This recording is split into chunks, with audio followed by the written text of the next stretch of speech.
Aretha, it's so great to see you. Thank you. And you're looking wonderful too. Wonderful to see you. Oh, it's great to see you. Congratulations on this album. Thank you. And it really is a bit special. Now, for those people who haven't heard it yet, and I've been lucky enough to hear it, it's not just you doing these brilliant songs, but it's reimagining them, really, isn't it? Is that the way you would think of it? Just doing my take on it. Which is a bit special. Thank you. It's an obvious question, but how do you choose from all the songs? Well, I didn't. Mr. Davis, Clive Davis, the chairman of RCA, had the concept. He brought the list to me. I looked at the list, and I certainly approved of it because I had enjoyed all of these songs. And many of them I bought as a teenager, a young adult, particularly the Motown song, Diana Ross, You Keep Me Hanging On. I even told Barry Gordy, you have no idea how much money you owe me. You know, with all of the records all of the Motown records I bought, please, you owe me a lot of money, Barry. But I've enjoyed them all, and particularly enjoyed redoing them. And giving them all your special take, and different beats. Nothing compares to Prince with a bit of swing. Okay, well, yes, that was the Andre 3000 production, previously done by Sinead O'Connor. I had thought of doing it in the slow rhythm, and Andre wanted to do something completely different with it. He wanted to refresh it, and decided on the jazz up-tempo feel, which was okay too. At first I was like, I don't know, and then I said, okay, let's try that. And I just kind of went back to my jazz roots. I came into the industry singing jazz. So for months at a time, I used to sing down at the Village Gate in New York, in the Village Vanguard, with the jazz greats Horace Silver and John Coltrane and Blue Mitchell and Freddie Hubbard, and all of these wonderful, wonderful, great artists. So I had a good time. Now, of course, as the Brits, we're so proud that you've covered an Adele track, Rolling in the Deep. So okay. were you aware of Adele before? Loved it, yeah. I before Mr. Davis even came to me with that. Sure, I'd seen one of her promotional pieces where children on the bus were singing, what is it? We could have had it all. We could have had it. And they were having a really, really, really good time. And they were screaming it out, they were just having such a good time. I said, hey, I love the song. I like that hook. I could have a good time with it too. So I just decided, yes, I'd love to do that. I like this song a lot. So are you always keeping up to date with music, as it comes out? Oh, sure. Music is what I do. It's what I do. And I'm very right on top of whoever is doing whatever. I suppose for you, I would imagine there wasn't really any other choice. There wasn't going to be any other career for you, was it? Because of your background, because of your dad in the church and your singing? Was it always going to be that way? I think so. I came out of the junior choir. I used to play for the choir. And I also traveled with him as a guest soloist. I would sing before my dad preached, and that is the Reverend Dr. C.L. Franklin.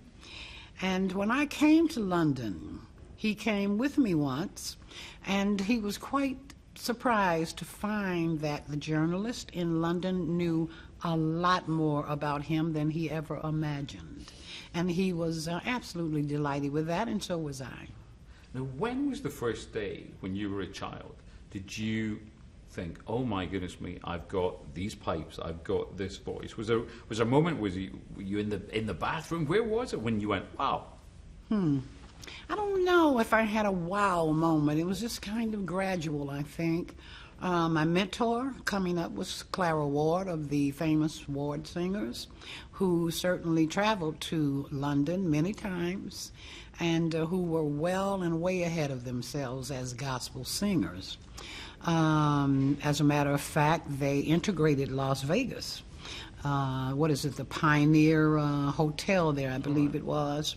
And some of the singers in the group branched off to to form their own group, Black Nativity. Marion Williams was the lead singer in that group, and they traveled to London many times, and Paris, and many other places in Europe. So at one point I was studying being a prima ballerina. I could have been. I did take classes on the east side of New York, and I also took some classes in Los Angeles with Stephen Winter.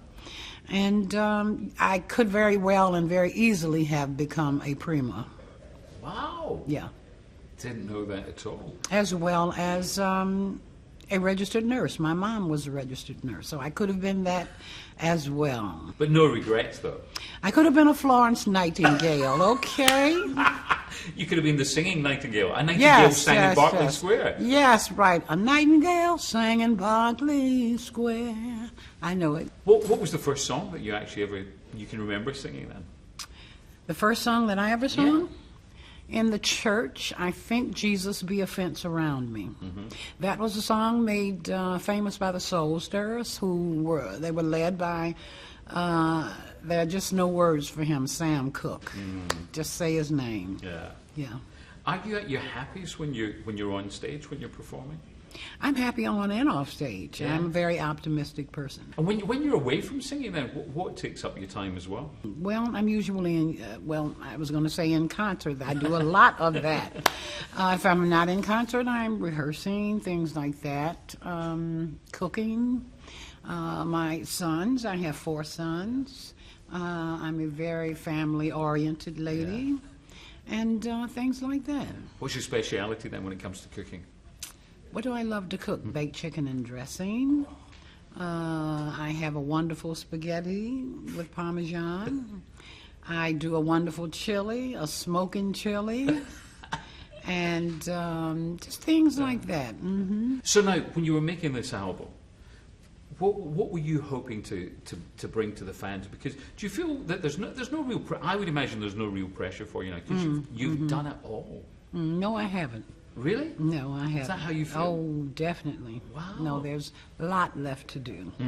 Lot left to do. But certainly to bring something refreshing and just good feelings, something that would be inspiring, and to capture the essence of the music. You were saying there's still things that you want to do. What do you want to do? Well, duos.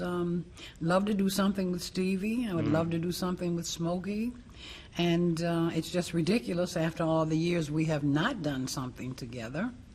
And I have several other albums, a number really, of other albums that will be coming out. But yeah, I've got some great things in the works. Yeah, because again, you look back at some of those duets, just brilliant. I loved the song with Elton John, Through the Storm. Oh, yeah, thank you. That was brilliant. Thank and you. of course, George Michael, the worldwide I number. knew you were waiting. Oh. Yeah, love George. Knew you were waiting. I always wonder, when you went into a studio, did the hairs go up in the back of your neck? How do you know when you go, this is a bit special, I've got big hit here? Well, you never really know, because the people are the final factor and decision. You can love it, love it, love it in the studio, but the people are the final decision. They'll let you know whether they like it or not. Are you a perfectionist? I mean, when you listen to your own work, are you one of your biggest critics? I am somewhat of a perfectionist, yes. Yeah. Yes. There's never that perfect album? Yeah, maybe that's... No, nothing is ever perfect. Yeah. Not 100%. 99 and 3/3. Well, I'm going to say this one is 100%. Okay. Thank you. I think you've always set the bar that high, Aretha. But this time it's there. It's sensational. Thank you so much. I do have very high standards. Well, congratulations. Thank you. And you live up to them every single time. It's an absolute joy to meet you. Thank you so much. Thank you, Ms. Franklin. My Thank you so pleasure. much.